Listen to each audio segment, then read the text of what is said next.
So most of the folks who are going to be watching this or listening to this are frontline mid-level leaders. They're managing teams of people in a variety of different kinds of workplaces. So after we get past the hiring piece that we've been talking about and sort of the day-to-day work that leaders do with teams, what are some other ways that we might see unconscious bias showing up in the workplace? So that's a great example. Engagement is an area, particularly as well as promotion and elevation of employees, is an area where our unconscious bias can show up. So as we look at individuals, as we identify who might be high potential and high performing individuals in our organizations, our unconscious bias sometimes may show up.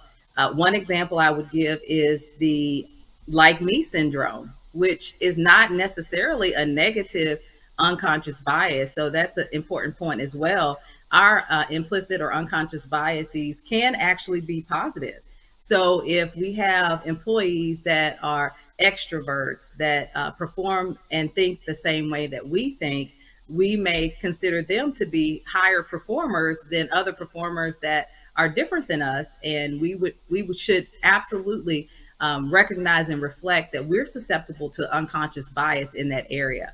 So we might rate employees higher. We might elevate or promote employees based on those unconscious biases. And let's pay particular attention to the word unconscious here, right? Because this is not intentional. This is not out of any desire or approach to doing harm or playing favorites. We're talking about shortcuts that our brains take that we are typically unaware of, that are rooted in systematic racism, that are rooted in our own experiences in our formative years. There's so many forces at work that result in our brains taking those shortcuts. But how do we overcome that, Dr. Cofield? How do we start to make the unconscious conscious so that we can show up in a more effective way? Great point. And I like to refer to what I call the 4 R's. And the first one is really to recognize. So to your point, how we can start to overcome and recognize and move to a more conscious thinking system 2 approach in our decision making and other decisions is to recognize that we have unconscious bias and realize that everyone is susceptible to that. So that's the first piece. And one toolkit tip that I would add is the Harvard implicit bias test.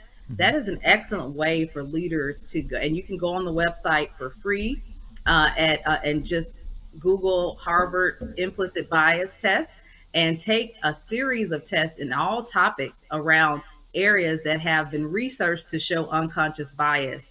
And that's one way to recognize, really recognize and change. The second is to reflect. So you mentioned our systemic racism and our structural biases that come from the basements of who we are.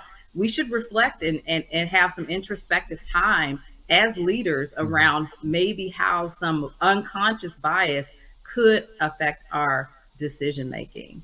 And the third R is to react to it. So to your point, take some action. Put some different file folders, as I say, in your file cabinet. So have some experiences with leaders in your organization that think differently than you. Engage and mentor or support employees that actually might have a different viewpoint and can share a fresh perspective than your perspective. And that gives you a different file folder on what success looks like.